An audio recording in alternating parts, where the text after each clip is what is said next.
for the last 18 and 19 years now, and also now into freelance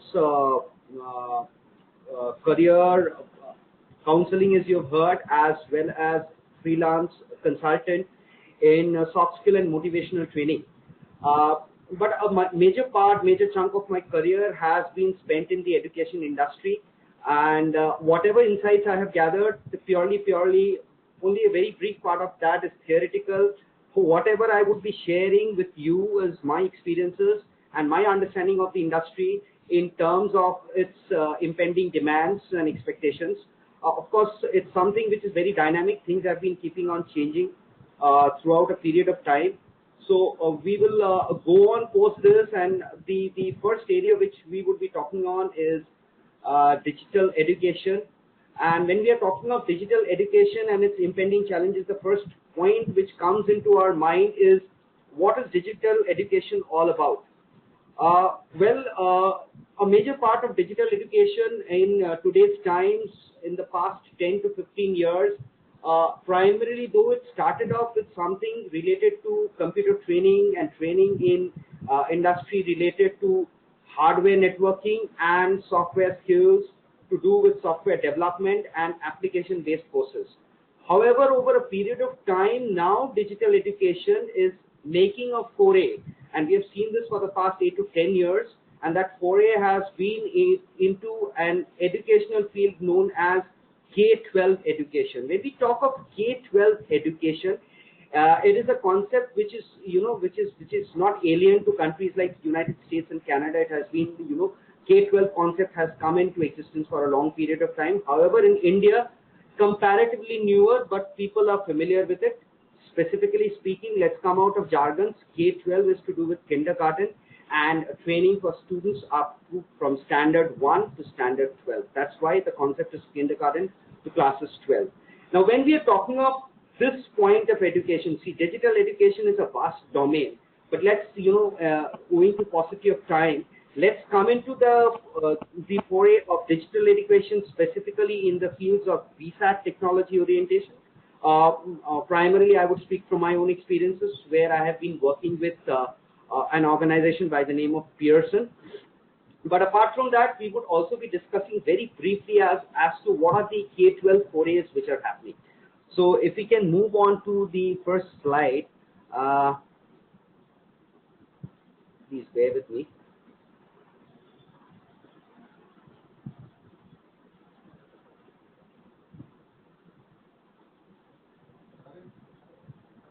Yeah, you're clear, Abhishek. You can go on. Yeah, but I just wanted to check the slides. So yeah, I can share the screen. You can share your screen. Yeah, that's what I'm. Yeah. Okay, so moving on. When we look at roles and tasks, the first point which generally comes into people's mind is industry specific. We are aware that almost for every other industry, we start off with the product, and in the entire PLC, that is the product life cycle, we move across from the launch of the product. Of course, prior we do the test marketing, and once we go into the commercial element of the product, we slowly and steadily move into the marketing of the product, look at the aspects of finance, look at the aspects of technology, which look at the aspects of market penetration strategy. But what is typical, and herein where we will discuss the advantages and the disadvantages in terms of digital marketing, is a lot of the digital product domain is to do with intangibles.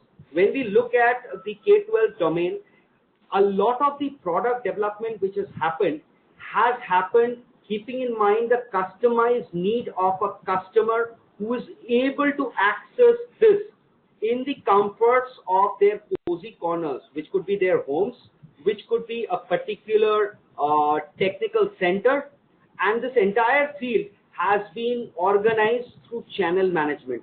It could be that there is a VSAT, which is a centralized VSAT located.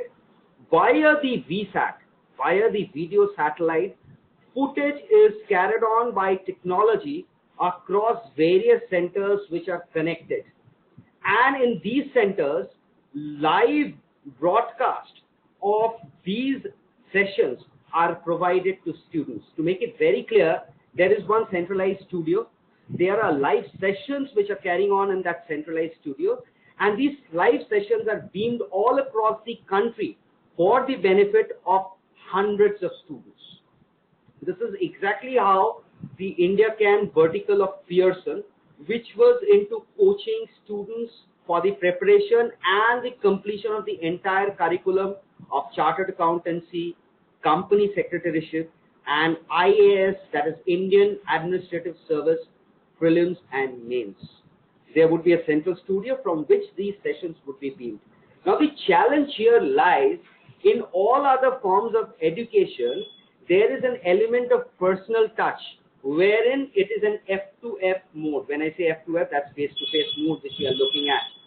Here, however, the challenge is the product bouquet is such where the service and the intangible part, and therefore their marketing becomes a huge challenge. A lot of people find it slightly distant.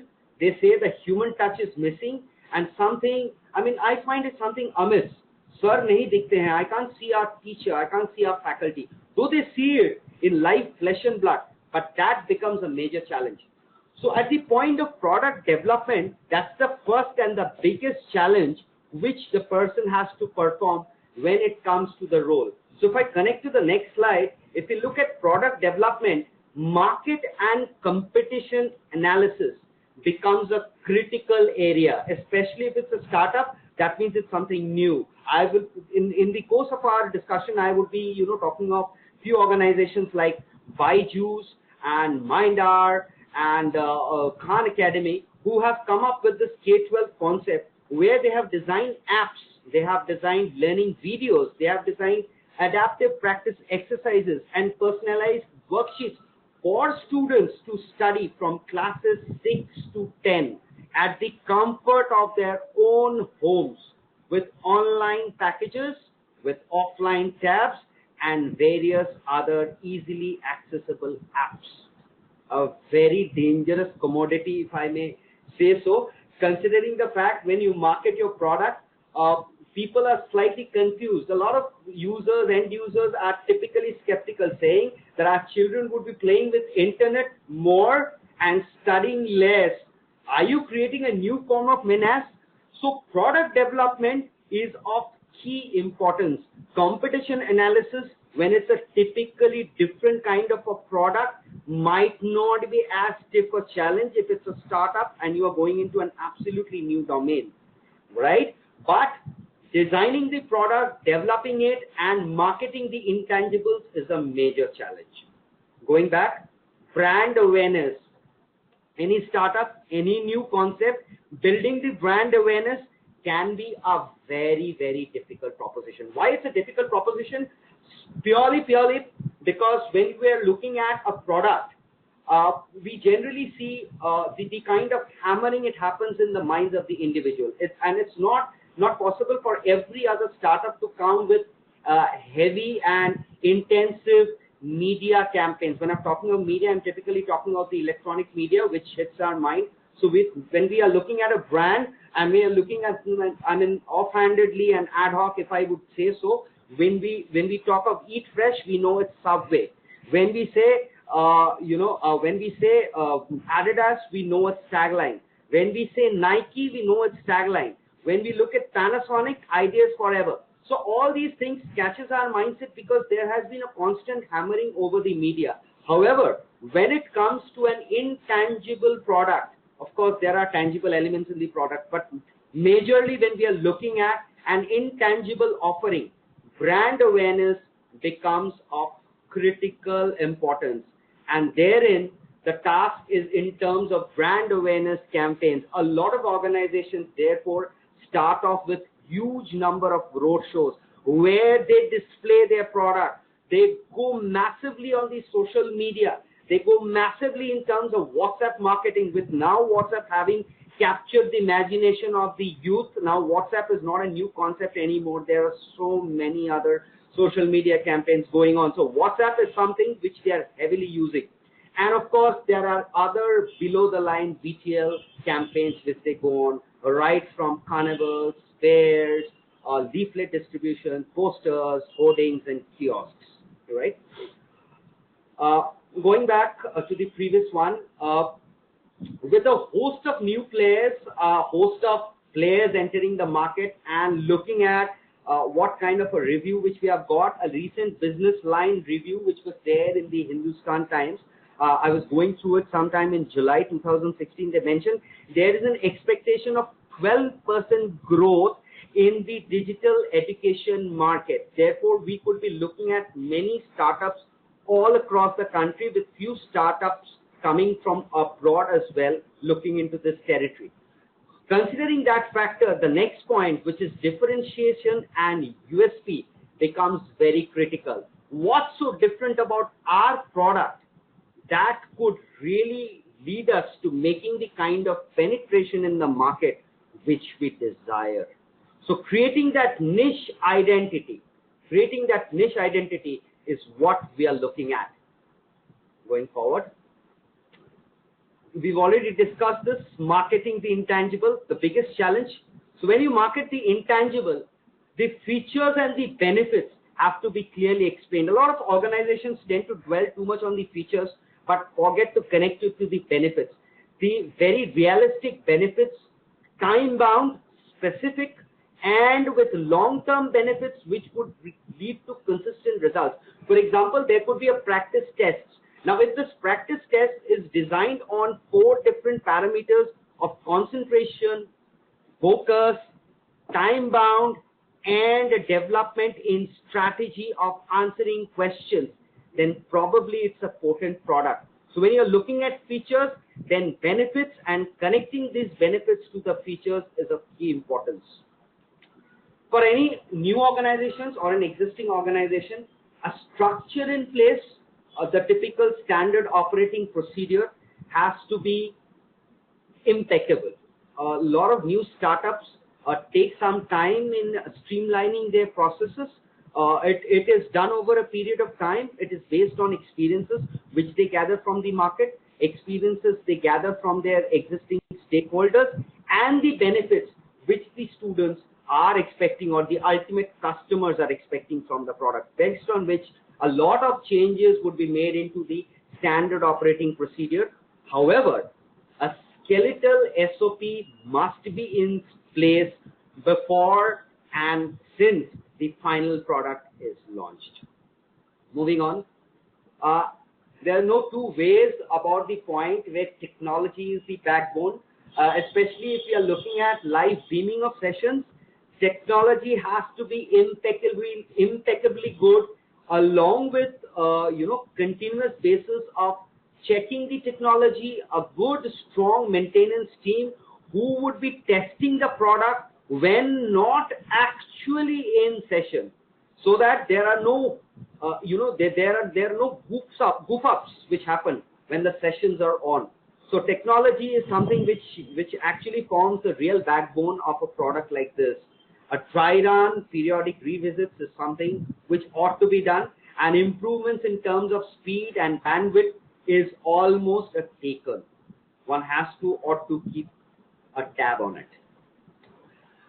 In terms of penetration strategy, pricing technique as applies to many other products, unless it's a typical FMCG brand, the penetration strategy would have a lot to do with specific regional marketing.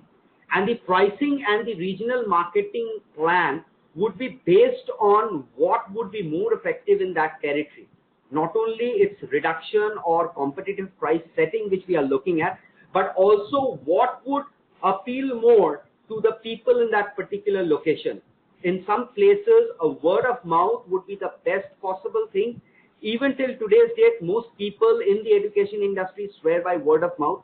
But that apart, there could be certain digital campaigns or certain WhatsApp campaigns or certain high-tech campaigns which could work in the metros, which might not work as well in the non-metros, and hence that is one area which has to be kept in mind, and specific zone-wise, region-wise marketing plan needs to be devised. The back-end support team is again a huge amount of the back-end support team is to do with the finance team. It's to do with the marketing team, the after sales support team, the ultimate deliverable team, the logistics team, which we are looking at, and certainly and most certainly the device delivery team and the device improvement team, which is the technical team. These back-end support team are very critical because a lot of sales which might have gone, a lot of marketing which might have gone in absolutely desired direction in the beginning could, however, fall flat if things do not go according to the plan and the support system is absolutely not in place. Finally, enabling tangibles. When we devise and design the complementary products, it could be to do with hard copy study materials, it could be to do with soft copy files, soft copy pictures, learning videos. These are the tangible elements to the product that we can look at.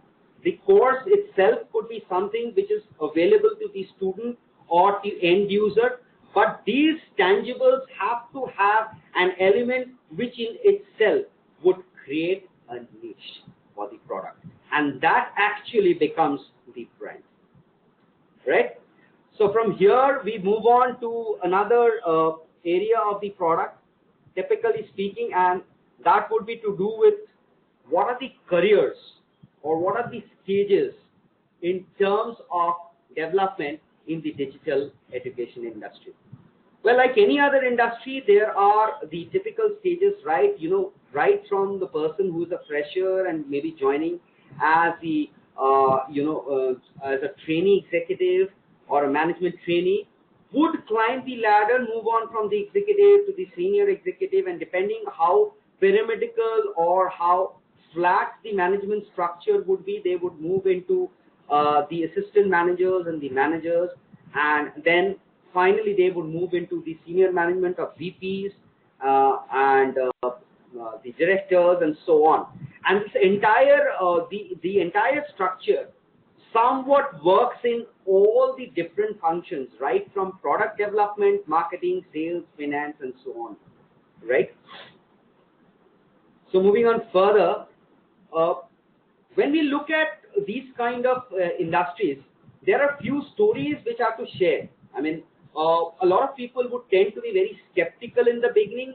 Many of us would tend to say that, how many industries have lasted. We have heard of many stories. We have heard of AppTech, which is not done too well. We have heard of EduComp. Maybe some of us have heard of EduComp, which made its foray into the smart class industry, which was a huge bang when it started off. It was around 12 to 14 years back when it started off. It pan-India, it captured the imagination of many schools. And when it came to smart classes, it was the ICSE and the CBSE syllabus which was digitized content, and that entire syllabus was made available in audio-video mode for every subject with every chapter and every topic and tests, along with the teacher training, that is the train the trainer, train the teacher program, TTT, was provided all across to all the schools with these elements being available. However, the challenges which came into the foray was not barely from competition, but also being in terms of being updated and changes in the syllabus. Challenge number one. Challenge number two, the other area which could have started off as a small failure but later on boomerang big time, was to do with upkeep and complete training of teachers in every aspect, right? When it was a question of aligning to the content in terms of the understanding of the teachers, there happened to be gaps. There were technological challenges as well. From the slightest problem of a video not being playing to the second problem of content not being viewable or legible. So these small challenges led to a certain hurdle for EduComp, for which EduComp is no more that big a player in that market. EduComp still lasts, but it's not that big a player. And few organizations like Tata Interactive Systems, with their products like Tata Edge, which is launched in countries like US, Canada, Australia, New Zealand, Brazil, Middle East, India, UK now, They have created a 3,000 hours of e-learning content. Now, I would consider this to be a success story because we are hearing very good reviews about this organization. Of course, there's a long way to go. Tata is a big group, but when we are talking of Tata HD product, of course, there's a long journey to go, and there will be other players who will be coming into the market. And once that comes, once we get other challenging products into the market, then it would be something interesting to see how they live up to that challenge. Of course, we are aware of NIIT, that 2,682 crore company, a company which has gone into countries and continents like North America, Europe, Asia, and Australia. That's no mean feat. There has been ups and downs with this company. We have heard of products like GNIIT, which flooded the market. But maybe we would say, when we compare to many other big players, NIIT is one which is still somewhat managing to hold its own in the industry, right?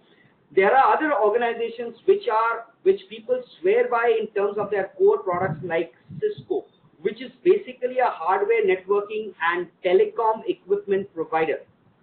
But now they have moved into courses which provide with IT certifications. Again, a $49.24 billion organization now has moved into IT certifications as well. And our very own Intel, an organization which we are all familiar with, again an organization which is into microprocessors. All of us know that. So anyone says Intel, we'll say microprocessors. Pentium 4 has Intel inside. We don't need to tell anyone. Now that's one organization which is a $55.35 billion organization. Now they are foraying into high bandwidth original digital content. So it seems like digital education is here to stay. Digital education is the future.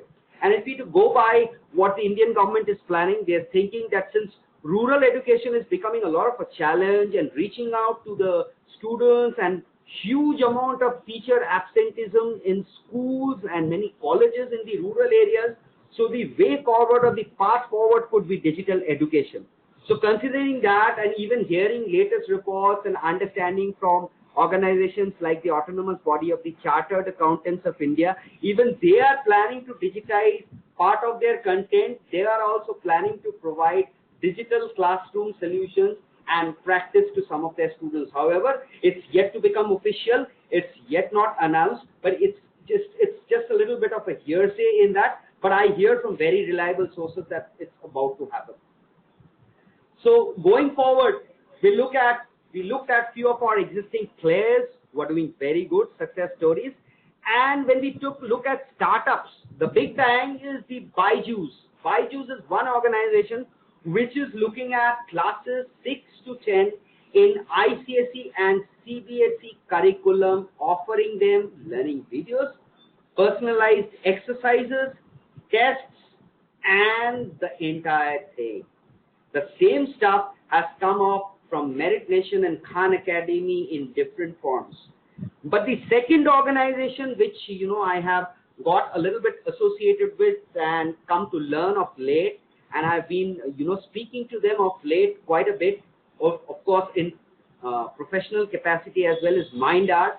And close up, I have seen this is an organization which is just barely 2 years old, with 4 individuals from Kolkata who have started off this organization. But there is some splendid energy and motivation in the team.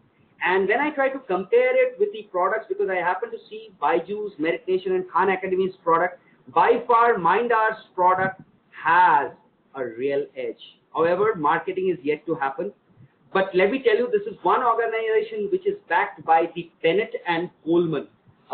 In case few of us might not be familiar with, Bennett and Coleman's publication is the Times of India. So all the Times of India publications is Bennett and Coleman, and of course we also have FM stations of Bennett and Coleman.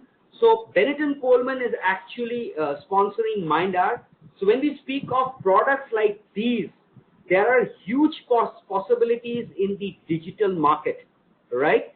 And when an individual is looking at making a foray into this field, there is certainly a lot of capacity and scope for developing and making a foray. Now, generally, when we look at any industry and when we look at any professional, the specific questions which come into our mind is how challenging it would be physically. Would it be very draining? Mentally, how tense we ought to be, how difficult day in and day out would be, whether work-life balance could at all be maintained. Let me tell you, as far as my experience goes, it's all the same. I have worked for an FMCG, I have worked for a telecom organization, and I have worked for education as well. Life is the same. There's no difference whatsoever. So when it comes to a typical product development, physically it might be moderate in the beginning, but once, other competitive products come, it's going to become challenging. But mentally it's got to be very, very demanding. Day in and day out, you might not have to physically move much, but your mind moves more than your body. And at the end of the day, you get physically drained. Well, let's not talk about sales and marketing. It's always going to be physically and mentally demanding and socially very challenging, because you've got to make a lot of connections with people. In some cases, you directly sell your product. In some cases, you have to line up with vendors and get the best kind of prices, and you got to best kind of designs and get your collaterals ready. So sales and marketing is going to be high demand in whichever industry you are, and there's no difference in the digital education industry, right? The only point which could slightly differ is the social marketing factor has come in big time now. So when we look at social media being used for marketing, that would be a very, very important and critical platform when it comes to marketing and sales in this field, right? Well, admin remains the same as in everywhere. Physically, it would probably be slightly moderate.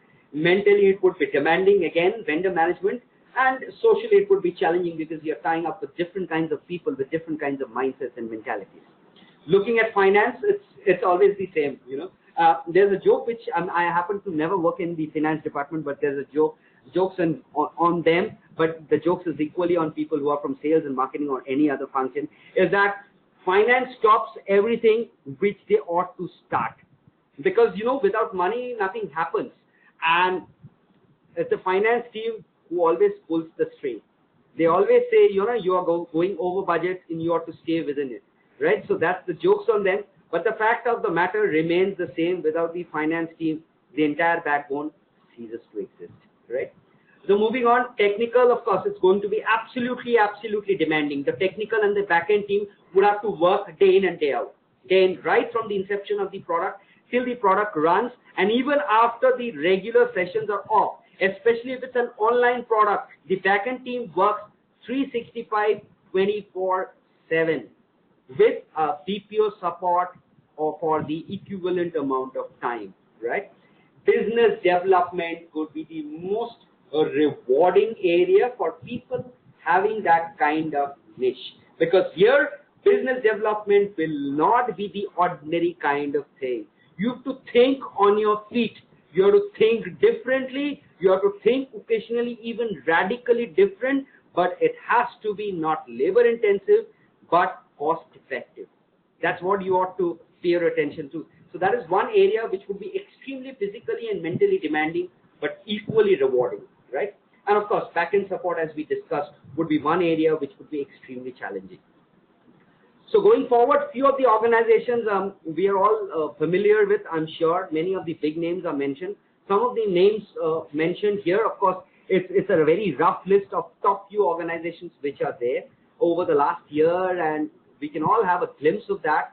It's from Adobe to Blackboard to NIIT to Intel to Illusion and to Saba Software and so on. So and there are a host of other companies coming up. So if there are parents who are viewing this today, let me tell you, if your child is now in class 7 and probably graduating in another 8 to 9 years, by that time you would have scores of companies who would be coming in, and there would definitely be a huge career opportunity which is going to open, because the future of India, the future of the world is here, and that is digital education. There are no two ways about it, right? And in India, it's going to capture the imagination because the length and breadth of India is huge. So logistically, that would be the biggest opportunity of reaching to the wider arena of audience. Going forward, The next and the most critical question that comes to the mind of a person is, what should be our line of education? What special education background does one need to have? Slightly humorous and amusing, let me tell you, nothing special. It's the same line of education that anyone needs to have. You need to have a graduation, you need to have a post-graduation, you need to have a specialization. Excuse me. You need to have a post-graduation, keeping in mind the kind of core function which you are aiming at the entry level. Any structured careerist, a structured individual who has a particular plan of action in terms of career progression would plan way ahead, would exactly know where they would want to land, whether they would like to retire in service, whether they would look few years in service and look at entrepreneurship, whether in that career they would like to go for products, they would like to go for sales and marketing, whether they would like to go into an HR function, whether that individual would like to go into a technical function. It's exactly based on that the post-graduation and the specialization need to happen. However, let me tell you, when it comes to any startup in any industry, typically they look for go-givers. Why the term go-giver and not go-getters? Go-getters generally tend to only look at one side of the coin, wherein what they get. Go-givers are people who first give and then look. They look at the bigger picture. They contribute as in a member of the family. This is true for every industry, for every existing organization, but much more critical, especially for newer organizations and startups. For digital industry, yes, definitely. Individuals with strong flair, good promise, they would prosper. Growth patterns could be exponential depending on which role and which function that person has. What are the key deliverables in that function? For example, typically for a sales and a marketing profile who shows a lot of promise and is able to get in more channel partners, initiate more and more customers and sales and builds on the pool of the revenue, definitely the immediate rewards could come. For an HR function, a person who is able to get in huge amount of effective personnel who are looking at a long-term stay in the organization, of course, who are looking at career development would definitely look at doing well, right? Similarly, when we look at the market demands, well, it's growing. It's expected to grow. It's moderately competitive now, but it's growing. It would grow exponentially, and we're sure that the demand in this sector would be higher than the supply, at least for the coming 5 to 7 years. Certainly, right? Because of the next sentence that is written, because of the prospects of multiple players entering the market, right? So that about winds up today's discussion. I believe it's not been a very long discussion. There was a stipulation in terms of the time. We wanted to keep it within the time. We hope that it has been refreshing. So we would now look forward to your questions if you have any. So I leave the floor for questions from any of the attendees. Thank you. So thanks a lot, Abhishek, for the wonderful insight that you gave into digitized education. And I would open the house for question and answers. I think Raja Narayan Swami had some questions to ask, so I'm just switching on his mic. So, okay, thank you. Yes, Raja. 1 minute. Yeah. Yes, Mr. Narayan Swami, if you can. Hold on. Let me see if his audio is on. I'm just trying to switch on his audio. I guess his audio is on.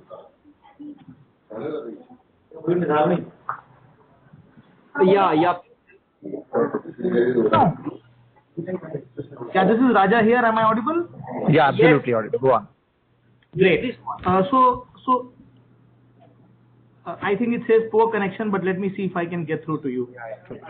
My question pertained to the fact that the product that you are trying to develop in a digitized domain and trying to market it to the consumers, there are two aspects to this.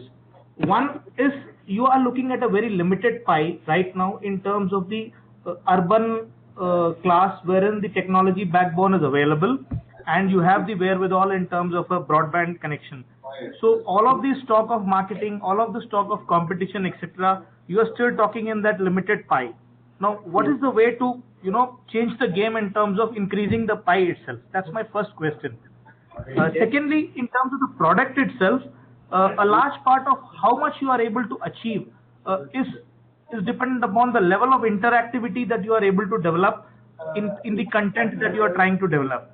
Considering that the customers or the clients would be of a different takeoff level, and the advantage which a classroom face-to-face session gives you, a large part of that is the customization or the interactivity. So how much of interactivity you have been able to develop in your in the products that we are developing in the for the digital education? These are two questions. Thank you. Okay. Thank you so much. Very interesting. The first question especially is to be very honest, in terms of how much of the pie could be captured and how it could be captured is for the time to say.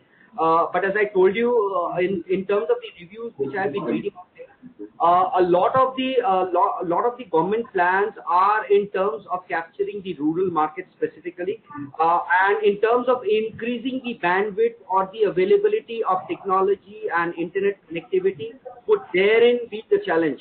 So when we are looking at education right now, yes, and the kind of products which we have been discussing, it has been more in the lines of the urban and the semi-urban areas where connectivity is from moderate to brilliant. We are not looking at territories where connectivity does not apply at all, or where there's no internet, where the telecommunication is. But we know that telecom is one industry which is again, making forays into all the rural areas, and with telecom going in, I'm sure internet would go in, and with internet going in, then the technology bandwidth increases exponentially. Of course, it is something which is a matter of time, and we can't say that it's going to happen tomorrow or in 5 years or 6 years, but it's not a distant possibility. It's a possibility should develop within the coming 8 to 10 years, the big time, with the kind of potential growth that India promises. Hopefully that somewhat answers your question, because there's a lot of conjecture involved, and it's a wonderful and very, very potent and very rational question that you put forth. So beyond that, I would not be having any other answer to that question. Now, talking of the different part, the second part of, or the second question that you asked us, or asked me specifically, was to do with how interactive it could be made. Now that would depend on the ability of customization of the product, right? We hear stories of robots doing work at home, and we hear stories of artificial intelligence. Now, if we are looking at artificial intelligence being brought into the country, then the end to interactivity and end to developing a product where it could be specific to a customer's need could be endless, right? So to what extent it could go, or what could be the limit, I would say that the sky would probably be the limit. But the feasibility would be the factor. Yes, I agree completely that how interactive that product is entirely leads to how good or how potent that product would be in the market. So in terms of whatever you have said, to a certain extent, your second question was rhetorical, saying that the more interactive the product is, the more that product is going to be sold, and more customized it gets, the better it would be for the end user. That's it. Thanks, Abhishek. I just want to add a little bit this thing so that I know a company called Unext in Kerala, who is actually doing this thing of connecting up schools to the villages, and they are doing it as a community model where they have people who take up franchisees and they open up small classrooms in the villages and in the rural areas, and they are connected live stream to the classrooms which are happening in the schools. For example, say Delhi Public School is there in the urban area, and using fiber optics or using the technology that is available, it's already developed. Technology is available in the villages today. And I was in talk with this guy, and he says that it's already happening in Kerala, where they are tying up with colleges, they're tying up with places where the live streaming of a class is happening in the villages itself. So I think that's what you were also trying to bring out, saying that, with technology wonders can be done. And, that's kind of answering the first question of how big the pie can be made. There's no end to it if we really apply our minds and we get some innovative solutions. If I may just add with India Can Pearson, when it was, doing the sessions of CA and CS, we went into as distant areas as Bhagalpur and Muzaffarpur. And we went into the absolutely rural outskirts of Bhagalpur where we had classes, and there were live streaming happening there as well. So there is internet connectivity in a lot many places than we probably believe there exists. Yes, Yeah. please. I think Rinku has got a question. Rinku, can you go ahead? Please ask a question. Yeah, please. Rinku, are you online?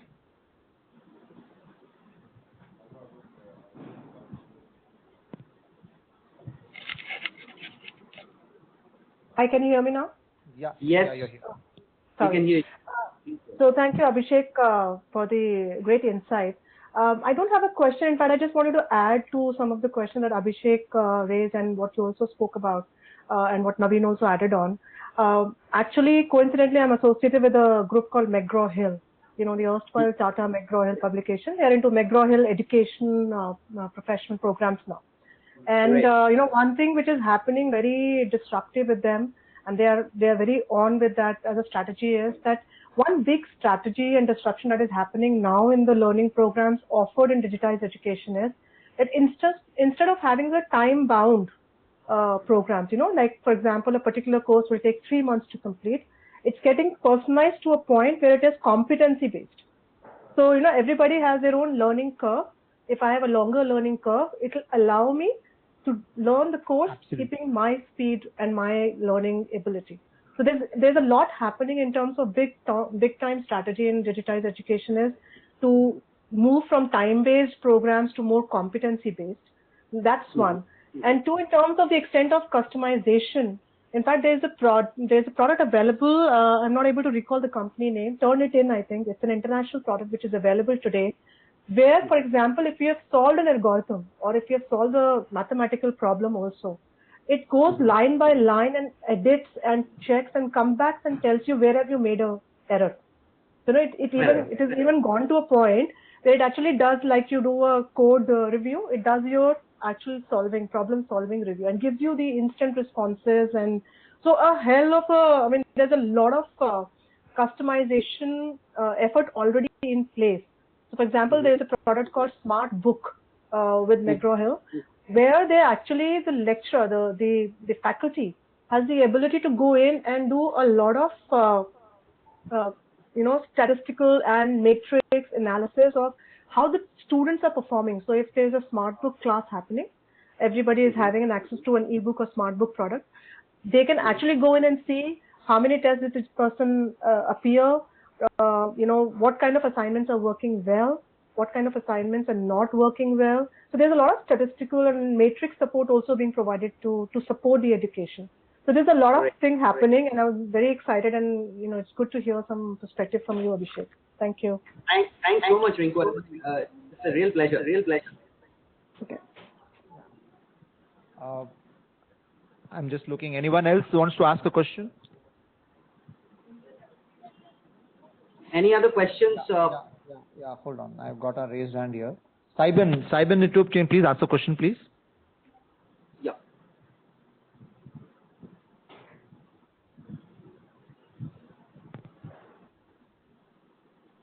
Yeah, Mr. Saiben YouTube, you can ask your question, please.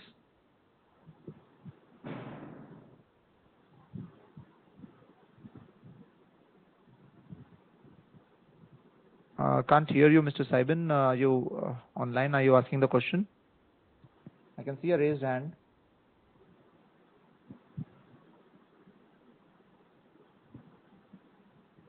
No, but he's typed in no questions. Yeah, he's not typed in question. Yeah. He's typed in no questions. It's clear. 3 hands but raised. I think both who's raised a hand. Let me just check who else.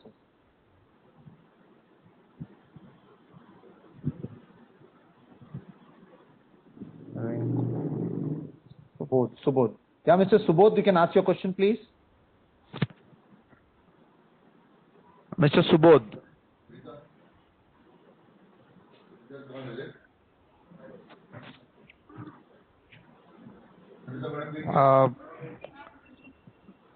minute, hold on. I don't think anybody's. Yeah, no questions from Saiben. Subodh, I'm waiting for a question from you if you want to ask something. Or if anyone else wants to ask a question, please raise your hand. I will be announcing your name. You can ask your question, please.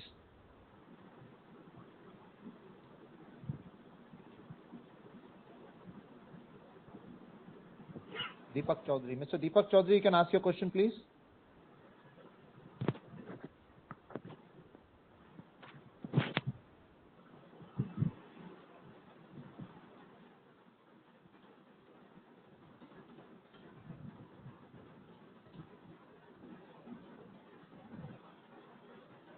Subodh, I can't hear you. You're not audible. Is it okay now? Yeah, now I can hear you. Please go on. Yes. Okay. Hello, Yes. Abhishek, and good evening to everyone. Yeah, hi. Good evening. My question, there is no question because, but I would like to add about the digitized education. It's not only from the college perspective or education perspective, but nowadays in corporate, Mm-hmm. there is a division called learning and developments where for all the employees they make a particular modules in a digitized format and just keep a track. So I think yes, there is a great future for digitize itself, and then it can be used in education or corporate or wherever it can be used. So you're saying, Mr. Subodh, that in the corporate industry also digitized education is something which we can look at in terms of customer base. Absolutely. Because there are a lot of learnings modules which are there, which was like classroom based earlier. But if by making it digitized, like for example, a security and ethics is a module which has to be a mandatory course for everyone. But if it is a digitized education, so those modules can be published on the internet and people can go with their whatever the time they have available to attend this course, complete it, and do it. Right. Yeah. But that would be very specific in nature, or would that be generic in nature? Because when you are looking at learning and development, it's a very big field. And for corporates, there would be specific needs for specific roles and specific teams. So, what you're trying to say is probably the scope is very big there. That's what you're probably trying to say. Am I right? Yes, and there can be a commonality for all the corporates, like what I mentioned about the security and the ethics program, which is for every corporate employee has to follow those things. Right, absolutely. Yeah. Security and ethics. Absolutely. Yeah, right. Absolutely, I completely agree with you. Great. Thank you. And it was a great, wonderful question, Abhishek. Thank you. Thanks so much. Thanks, Mr. Subodh. Thanks for your question also. Any other questions, please?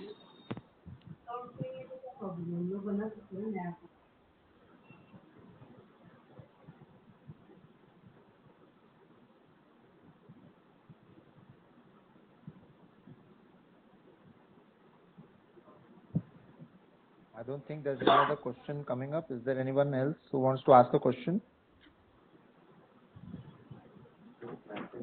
Yeah.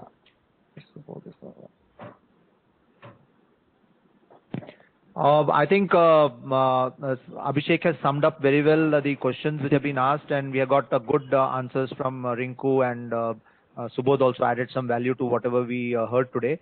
I think Abhishek, you've done a wonderful job today of having given a lot of insight into digitized education and its impending challenges in the industry, and as well as looking at the career options and the future options of the particular industry, education industry. And we know that it's the thing that's happening. And being from the career mentoring fraternity, we are all looking at education in a very big way. In fact, we are starting off a digitized education. If you look at it, we're doing career education for the entire world by starting off this webinar series. So I would once again like to thank Mr. Abhishek Sengupta for this wonderful presentation today, and thank all the audience for having spared their valuable time to have come and listen to Abhishek throwing light on the future of education, on the digitized education. Let's have many more of these sessions, and wishing you all the very best, and looking forward to having many more sessions like this. Thank you so much, Abhishek, for this wonderful evening. Thank you so much, Naveen. Thank you so much, everybody at here, and thank you especially to the people who attended this webinar. Looking forward to many more such insightful discussions. Thank you so much. Good night. Signing off. Thanks. Bye. That is on my Kindle. You can share my Kindle.